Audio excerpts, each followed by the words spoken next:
لوگوں کے پاس کچھ نہیں ہوتا تو وہ فقیر ہوتے ہیں، پر اس کے قدموں میں تو خزانے تھے، پر وہ پھر بھی فقیر تھا۔ فرمایا اس کا حکم اگر میں زندگی میں مانتا تھا تو مرنے کے بعد بھی بات مانی جائے گی، تمہارا قیدی بھی تمہیں واپس کیا جائے گا اور عمر بن عبدالعزیز کی بات بھی سنی جائے گی۔ کسی نے حضرت عبداللہ بن مبارک سے کہا آپ بڑے زاہد ہیں، آپ نے دنیا چھوڑ دی۔ فرمایا میں تو عالم فاضل ہو کے زاہد ہوں، زاہد تو اصل میں عمر بن عبدالعزیز تھے جو بادشاہ ہو کے زاہد تھے۔ مالک بن دینار بھی کہتے تھے وہ بادشاہ ہو کے زاہد ہیں۔ ان کا انتقال ہوا تو خواجہ حسن بصری فرمانے لگے آج دنیا سے بہترین آدمی چلا گیا۔ حضرت سیدنا امام احمد بن حنبل فرمایا کرتے تھے جو عمر بن عبدالعزیز کا ذکر کرے رب تو اس پر بھی رحمت نازل فرمائے گا۔ ارے یہ تو وہ شخص ہے کہ جب تک موجود تھا تو حسن موجود تھا، اور آج بھی ان کا ذکر کریں تو اللہ دلوں میں نور پیدا کر دیتا ہے۔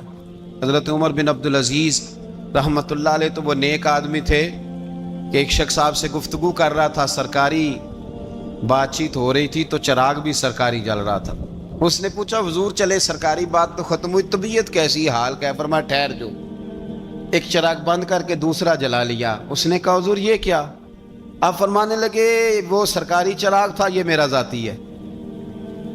جس شخص نے اتنی باریک بینی کے ساتھ تقوی اختیار کیا ہو، نبی پاک سے اتنی محبت کی ہو، دعا کرتے ہیں اللہ ان پہ کروڑوں رحمتیں فرمائے، اللہ ان پہ بے حساب برکتوں کا نزول فرمائے۔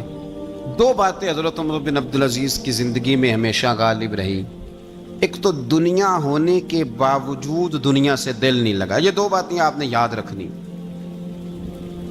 دل نہیں لگایا دنیا سے، مال تھا، دولت تھی، پر وہ اس چکر میں نہیں پڑے کہ یہ مہنگا جوڑا میرے گھر کیوں نہیں، یہ اعلیٰ کار کیوں نہیں، اب یہ والا میں نے گھر، ایک اینٹ پر دوسری اینٹ نہیں رکھی ساری زندگی۔ چونکہ وہ سمجھتے تھے زندگی مختصر ہے تو 40 سال کی زندگی میں ہی کمال کر گئے۔ اور دوسرا حضرت عمر بن عبدالعزیز نے ہر وقت ایک چیز اپنے ذہن میں رکھی کہ مجھے اللہ کے سامنے کھڑے ہونا۔ اللہ تبارک و تعالیٰ نے پھر ایک خوبصورت انسان بنو امیہ کی حکومت تھی، اسی میں سے ایک خوبصورت دھلا ہوا، سجا ہوا، سمرا ہوا، خوشبو والا، میٹھا بھی، ٹھنڈا بھی، پیارا بھی، نیک بھی، متقی بھی، اصول والا بھی، رسول اللہ علیہ السلام کا غلام حضرت عمر بن عبدالعزیز۔ اللہ تعالیٰ نے یہ مرد مجاہد پیدا فرمایا۔ آپ مدینہ شریف میں پیدا ہوئے، آپ کے جو والد گرامی تھے وہ مصر میں گورنر تھے۔ حضرت عمر بن عبدالعزیز رحمت اللہ تعالیٰ علیہ کی جو والدہ ہیں وہ حضرت عمر فاروق کی پوتی ہیں، تو آپ کی رگوں میں فاروقی خون بھی تھا۔ حضرت عمر بن عبدالعزیز رحمت اللہ تعالیٰ علیہ کے والد گرامی نے آپ کو مدینے میں پڑھنے کے لیے چھوڑا۔ حضرت صالح بن کیسان ایک عالم اور محدث تھے، ان کے پاس آپ نے تعلیم پائی، اور جناب عمر بن عبدالعزیز رحمت اللہ تعالیٰ علیہ کے والد اگرچہ مصر میں تھے لیکن آپ کو مدینہ میں رکھا، آپ نے مکمل تعلیم حاصل کی، علم حاصل کیا، چھوٹی سی عمر میں قرآن پاک کے حافظ بھی ہو گئے۔ پھر جب بڑے ہوئے تو اللہ نے یہ موقع دیا، چونکہ خاندان کی حکومت تھی تو آپ مدینہ شریف کے گورنر بنے، اور مدینہ منورہ کے ساتھ ساتھ آپ کو طائف کی حکومت بھی ملی، مکہ مکرمہ کی حکومت بھی ملی۔ پھر بعض جگہ پہ تو یہ ہے کہ آپ نے خود کسی وجہ سے استعفیٰ دیا، اور بعض جگہ یہ ہے کہ سازش کر کے آپ کو معزول کیا گیا۔ لیکن حضرت عمر بن عبدالعزیز نیک بڑے تھے، پرہیزگار بڑے تھے، پر خوش لباس بھی بڑے تھے۔ خادم کو جب بھیجتے تھے نا بازار تو کہتے تھے جو سب سے مہنگا جوڑا ہو وہ خرید کے لانا۔ خوشبو بہترین استعمال کرتے تھے، جب گزرتے تھے تو لوگوں کو پتہ چلتا تھا کہ کوئی عام نہیں گزرا، عمر بن عبدالعزیز گزرے۔ جب تک گورنر رہے، جب تک خاندان میں رہے، ماحول اور رہا۔ سلیمان بن عبد الملک خلیفہ جب جانے لگے تو انہیں وصیت کر دی کہ میرے بعد عمر بن عبدالعزیز خلیفہ ہوں گے۔ یہاں تو لوگوں کو عہدہ ملے تو لوگوں کی کیفیت بدل جاتی ہے نا، لیکن جب حضرت عمر بن عبدالعزیز کا اعلان ہوا تو رونے لگے، ایک کونے میں بیٹھ کے رونے لگے، فرمانے لگے مجھے امید نہیں تھی کہ وہ اتنا بڑا بوجھ میرے کندھوں پہ ڈال کے چلا جائے گا۔ اتنے سارے لوگوں کا بوجھ، اتنے سارے لوگوں کی آزمائش، خیر چونکہ وصیت تھی، آپ کی بیعت لی گئی، بیعت لینے کے بعد آپ منبر پہ چڑھے تو فرمایا لوگوں میں تمہیں آزاد کرتا ہوں، اگر تم میرے علاوہ کسی کو حکمران بنانا چاہو تو مجھے کوئی اعتراض نہیں ہے۔ لوگوں نے کہا نہیں، آپ ہی ہمارے حکمران ہوں گے۔ حضرت عمر بن عبدالعزیز دنیا اسلام کے اندر ایسی مثال ہیں، اچھی طرح سمجھ لیں کہ جب حالات اب نہیں اب تر ہو گئے تھے، بد نہیں بدترین ہو گئے تھے، اور بڑے بڑے لوگوں نے عجیب ماحول گھڑ لیے تھے، اس ماحول میں آئے، لمبی نہیں 2.5 سال حکومت کی صرف، لیکن لوگوں کو حضرت صدیق اکبر کی یاد آنے لگی، لوگوں کو سیدنا فاروق اعظم کیا۔ آپ کی جو بیوی تھی وہ بھی بادشاہ کی بیٹی تھی، بادشاہ کی بیوی بھی بن گئی۔ پہلے دن اپنی بیوی سے کہا کہ اب ہم بن گئے ہیں امیر،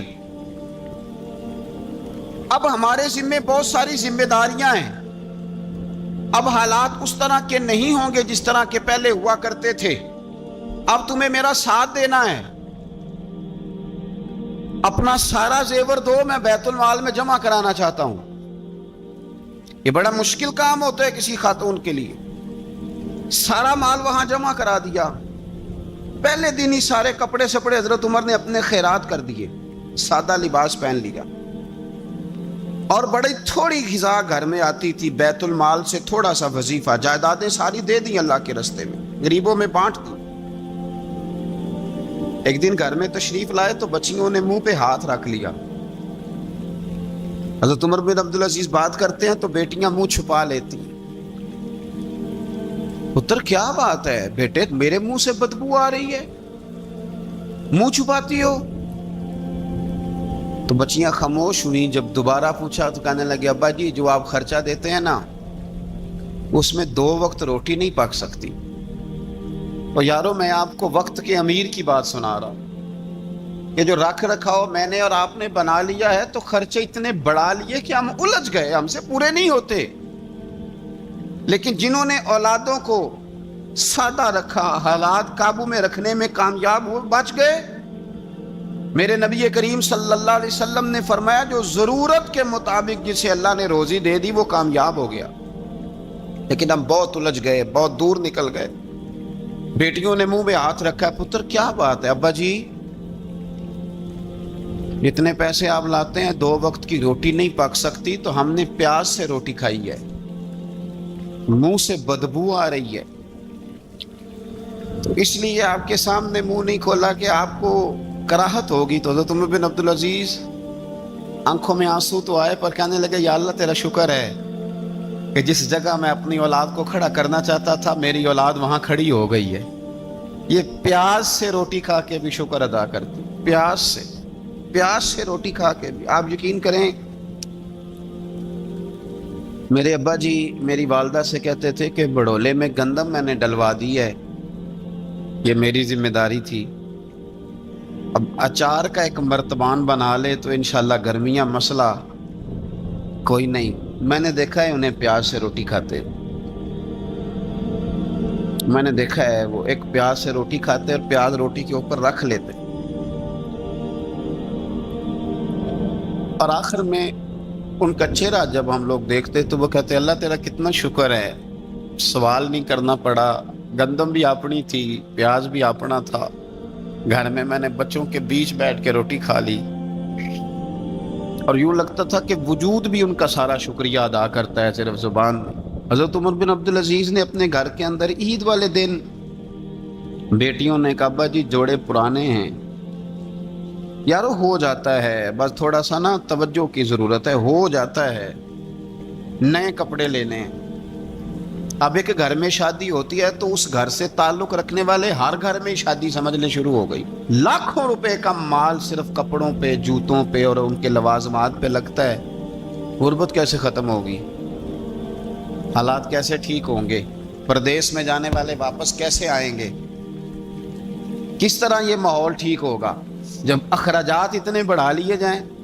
حضرت عمر بن عبدالعزیز رحمۃ اللہ علیہ کی بیٹیوں نے کہا عید پہ کپڑے لینے، ضد کی تو جناب عمر نے اپنے وزیر خزانہ کو خط لکھا فرمایا 1 مہینے کی تنخواہ مجھے ایڈوانس دے دو، بیٹیوں کے کپڑے لینے ہیں۔ تو جب بادشاہ عمر بن عبدالعزیز جیسا ہو تو پھر وزیر بھی نیک ہی ہوتے ہیں، وزیر بھی نیک۔ تو وزیر کہنے لگا حضور کچھ باتیں آپ سے سیکھی ہیں، اگر اجازت دیں تو کر لوں؟ کہا جناب کرو۔ کہنے لگے آپ 1 مہینے کی تنخواہ ایڈوانس مانگ رہے ہیں، آپ 1 مہینے تک زندہ رہیں گے؟ یہ آپ سے سیکھی ہوئی باتیں۔ حضرت عمر بن عبدالعزیز کہنے لگے رب تیرا بھلا کرے، تو نے سوئے ہوئے عمر کو پھر سے جگا دیا۔ بیٹیوں سے آ کے کہنے لگے پتر پرانے کپڑے دھو کے پہن لو، اگر کپڑے دھو کے پہن لوگی اور پہن کے رب کی بارگاہ میں کھڑے ہوگی تو رب تو پہلے ہی بڑا قبول فرمانے والا ہے، اللہ تو پہلے ہی بڑا قبول کرنے والا ہے۔ تو صاحب یاد رکھیں، حضرت عمر بن عبدالعزیز نے اپنے گھر کے اندر یہ ماحول پیدا کیا، اپنے گھر کے اندر یہ کیفیات آپ نے بنائیں، بنا کر کے سجائیں۔ میرے عزیز یاد رکھیں، کچھ چیزیں ایسی ہوتی ہیں جن پر انسان اگر توجہ کر لے تو آسانی سے معاملات ٹھیک ہو جاتے ہیں۔ حضرت عمر بن عبدالعزیز نے خود بھی سادگی اختیار کی، آپ کے بچوں نے بھی سادگی۔ ہوتا یہ ہے کہ جس طرح کا حکمران ہوتا ہے نا، رعایا پر اس کے اثرات ہوتے ہیں، یہ ایک اصولی بات ہے۔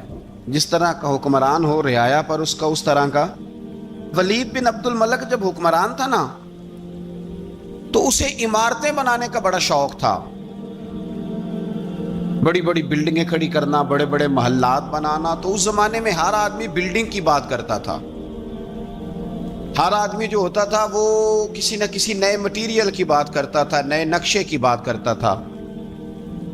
جب سلیمان بن عبد الملک حکمران بنا تو سلیمان بن عبد الملک جو تھا اس کو شوق تھا شادیاں کرنے کا، یہ بھی شوق ہوتا ہے بادشاہوں۔ اس زمانے میں لوگ شادی کی بات کرتے تھے، نکاح کی بات کرتے تھے، بیاہ کی بات کرتے تھے۔ تو پورے ماحول کے اندر ایک چیز پیدا ہو گئی تھی۔ لیکن جب حضرت عمر بن عبدالعزیز کا زمانہ آیا تو وہ راتوں کو عبادت کرتے تھے، وہ وظائف پڑھتے تھے، وہ قرآن پاک کی تلاوت کرتے تھے، وہ اللہ کا ذکر کرتے تھے۔ تو پھر ایک ماحول بن گیا جو ذکر الہی کا ماحول تھا، پھر ایک ماحول بن گیا جو تقوی کا ماحول تھا، پھر ایک ماحول مارد وجود میں آیا جو پرہیزگاری کا ماحول تھا۔ عام عوام بھی اللہ کے ذکر کی باتیں کرنے لگی، عام ماحول بھی اس طرح۔ حضرت عمر بن عبدالعزیز نے سب سے پہلا یہ کام کیا کہ بادشاہی پروٹوکول ختم کرائے، ختم ہو گئے پروٹوکول۔ آپ نے فرمایا کوئی شاہی خاندان کا بندہ آئے تو کسی کا کوئی پروٹوکول نہیں ہے، میرا بھی کوئی پروٹوکول نہیں ہے، بلکہ آپ نے فرمایا کسی خطیب کو، کسی امام کو اجازت نہیں کہ میرا نام لے کے میرے لیے دعا کرے۔ سب مسلمانوں کے لیے دعا کرنا، فرمانے لگے الحمدللہ میں مسلمان ہوں، جب تم مسلمانوں کا نام لے کے دعا کرو گے تو میں بھی اندر ہی آ جاؤں گا۔ اضافی طور پر نام لے کے دعا کرنے سے بھی روک دیا۔ حضرت عمر فاروق رضی اللہ تعالیٰ عنہ خادم سے کہنے لگے بوڑھی سے پوچھو۔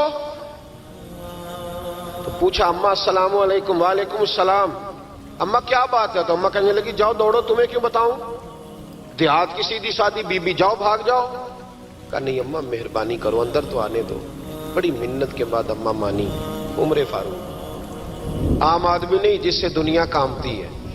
حضرت عمر اندر گئے، اماں کیوں پریشان ہو؟ تو اماں کہنے لگی تمہیں کیوں بتاؤں، میرا اپنا دکھ ہے، چل اماں بتا دے، تیری مہربانی۔ تو اماں کہنے لگی میں ایک بیوہ ہوں، بے اولاد ہوں، کوئی میرا سہارا نہیں، مجھے عمر فاروق سے بڑی شکایت ہے، میرے اوپر 25 دینار کا قرضہ چڑھ گیا ہے اور 3 دن ہو گئے میں نے روٹی نہیں کھائی، اور عمر نے میری خبر نہیں لی۔ حضرت عمر کو پتہ چل گیا لوارث ہے، اس کا کوئی 2 4 10 ہزار ووٹ کوئی نہیں، ایک کو میکے سے 6 مربے نہیں لے کے آئی، ایک اکیلی تنے تنہا۔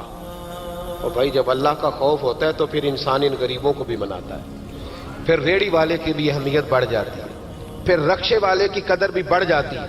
حضرت عمر فاروق رضی اللہ تعالیٰ عنہ کہنے لگے اماں عمر سے شکوہ ہے؟ کہاں؟ جناب عمر کہتے ہیں میں نے ایک جملہ کہا تو اماں نے تو مجھے لاجواب کر دیا۔ میں نے کہا اماں عمر کو کیا پتا کہ تو بھوکی ہے اور مقروض ہے، اسے کیا خبر؟ تو اماں کہنے لگی کیا کہا تم نے؟ عمر کو خبر نہیں، اسے پتا نہیں؟ تو عمر سے کہو نا چھوڑ دے حکومت، اس کے حوالے کرے جو خبر رکھ سکتا ہے، کیوں بیٹھا ہے پھر؟ ہمارے حکمران کہتے ہیں ابھی میں صدمے میں ہوں، نکلوں گا تو بات کروں گا، نہ ادھر ادھر کی تو بات کر، یہ بتا کہ قافلہ کیوں لٹا، مجھے رہزنوں سے غرض نہیں، تیری راہبری کا سوال ہے، ہاں تجھے جواب دینا پڑے گا۔ حضرت سیدنا عمر فاروق رضی اللہ تعالیٰ عنہ سے اماں کہنے لگی نہیں خبر رکھ سکتا تو حکومت کیوں کرتا ہے، چھوڑتا کیوں نہیں؟ تو حضرت عمر کہتے ہیں میں کانپنے لگا، دوڑے گئے جناب عمر۔ میں نے کہا اس اماں کا 6000 ووٹ نہیں کہ اس کی قدر کی جائے، یہ اماں کوئی بہت آکسفورڈ یونیورسٹی کی ڈگری ہولڈر نہیں کہ اس کی بات مانی جائے، کہ لاوارث اور بیوہ بی بی۔ عمر دوڑے گئے، گھر سے اناج کا تھیلا کندھے پہ رکھا، 25 دینار بھی لیے، پکا پکایا کھانا بھی لیا۔ خادم کہنے لگا حضور مجھے دے دے میں اٹھا لیتا ہوں۔ تو حضرت عمر فرمانے لگے چل وعدہ کر قیامت کے دن بھی میرا بوجھ اٹھائے گا؟ کہنے لگا جی نہیں وہاں نہیں اٹھا سکتا۔ فرمایا پھر آج بھی نہ اٹھا، مجھے ہی اٹھانے دے، یہ میرا بوجھ ہے تو مجھے ہی۔ اماں کے سامنے 25 دینار بھی رکھے، پھر اماں کو حضرت فاروق اعظم نے 2 مہینے کا راشن بھی دیا، پھر پکا پکایا کھانا بھی دیا۔ معمولی آدمی کی بات نہیں کر رہا، 24 لاکھ مربع میل کا حکمران۔ حضرت عمر مدینے میں بیٹھ کے کبھی للکار دیں تو کیسر و کسریٰ کی ٹانگیں کانپیں۔ جناب عمر فاروق رضی اللہ کھانا کھلا کے اماں چارپائی پہ تھی تو عمر نیچے بیٹھ گئے، کہنے لگے اماں چل عمر کو معاف کر دے، چل چل جانے دے، کوئی عرض نہیں، بیچارے کو پتہ نہیں چلا۔ تو اماں کہنے لگی تو نے پھر عمر کا ذکر چھیڑ دیا۔ بیٹے میرے گھاؤ بڑے گہرے ہیں، میرے زخم بڑے سخت ہیں، کلیجہ پھٹے تو تجھے دکھاؤں کتنی تکلیف میں ہوں، میں تو پکا ہوا پھل ہوں، کسی وقت بھی دنیا سے چلی جاؤں گی، میں نے عمر کو معاف نہیں کرنا۔ جب میں قبر میں جاؤں گی نا، نبی کریم علیہ السلام آئیں گے تو میں عمر کی شکایت کروں گی، میں کہوں گی حضور اس سے پوچھئے یا رسول اللہ بیوہ اور بوڑھی کا خیال ہی نہیں کیا؟ تو آپ کے غلام کہتے ہیں میں نے عمر کو کبھی اتنا روتے نہیں دیکھا جتنا آج روئے۔ کہنے لگے اماں عمر کو میں جانتا ہوں وہ کمزور ہے، یہ شکایت نہ لگانا، وہ کمزور ہے، مقابلہ نہیں کر سکے گا، یہ شکایت نہ لگانا، چل معاف کر دے۔ تو اماں کہنے لگی اچھا تو مجھے کچھ اچھا لگتا ہے، جا تیری خاطر عمر کو معاف کیا، تو پیارا لگا ہے، جا معاف کیا، تیری خاطر معاف کیا، تیری خاطر عمر کو معاف کیا۔ حضرت عمر فاروق کہنے لگے مجھے لکھ کے دو، کون اتنے جتن کرتا ہے؟ کون؟ کسی سے کہنا جا اپنی اماں کو منا لے، تو کہتے ہیں نہیں میری غلطی کوئی نہیں تو مناؤں کس بات پہ، ہمیں تو 20 دلیلیں آتی ہیں، جا ابا کے پیر پکڑ لے۔ پتہ ہے نبی پاک علیہ السلام نے فرمایا جس کا باپ راضی ہوگا اسی کا اللہ راضی ہوگا، اور جس کا باپ ناراض ہوگا وہ سارا دن وظیفے پڑھے، اس کا اللہ راضی۔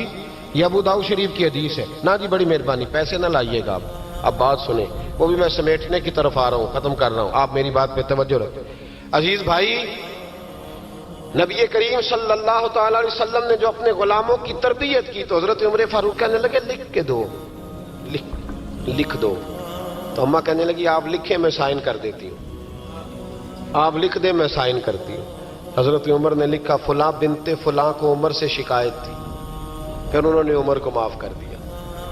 اماں سائن کرنے ہی لگی تھی کہ مولا علی شیر خدا آ گئے، حضرت عبداللہ ابن مسعود آ گئے۔ اوہو عمر یہاں بیٹھے ہوئے ہو، میں سارے مدینے میں تلاش کر رہا تھا، یہاں بیٹھے ہو، وہ کچھ لوگ ملنے آئے، نکلو۔ اماں نے سنا کہ یہ عمر تھے تو اماں اٹھ کے کھڑی ہو گئی، آئے ہائے عمر تھے، آپ عمر تھے؟ تو جناب عمر کہنے لگے اماں تو نے جو کہا ٹھیک کہا، لیکن اپنے وعدے پہ قائم رہا، یہ ذرا سائن کر دے۔ اماں نے سائن کیے تو حضرت عمر فاروق فرمانے لگے علی آ گئے ہو تو بطور گواہ تم بھی دستخط کر دو، عبداللہ ابن مسعود تم بھی بطور گواہ جب سائن ہوئے تو جناب عمر نے رکا لپیٹا اور مولا علی شیر خدا سے فرمانے لگے علی یہ رکھ لو، مجھے لگتا ہے میں تم سے پہلے دنیا سے جاؤں گا، اور جب میں پردہ کر جاؤں نا تو یہ رکا میرے کفن میں رکھ دینا۔ اگر حضور علیہ السلام نے پوچھا نا میری امت کے ساتھ کیا سلوک کر کے آئے ہو، تو رکا نکال کے کہوں گا یا رسول اللہ ایک بوڑھی ناراض تھی میں اسے بھی راضی کر کے آیا ہوں، حضور یہ میں راضی۔ بھائی جب تک ہم اللہ سے نہیں ڈرتے معاشرہ اصلاح پذیر نہیں ہو سکتا۔ حضرت عمر فاروق رضی اللہ تعالیٰ عنہ نا باہر والوں کا بھی بڑا سخت حساب کرتے تھے، بڑا۔ ایک گورنر صاحب نے لباس بڑا شاندار پہننا شروع کر دیا تھا تو حضرت عمر نے اتروا کے نا تو انہیں ٹاٹ کا لباس پہنا کے تو اونٹ چرانے کی ڈیوٹی دے دی تھی، اتنا سخت احتساب کرتے۔ کسائی کی دکان پر بھی 1-2 گھنٹے کھڑے ہوتے تھے، جو آدمی مسلسل 2 دن گوشت خریدتا تھا نا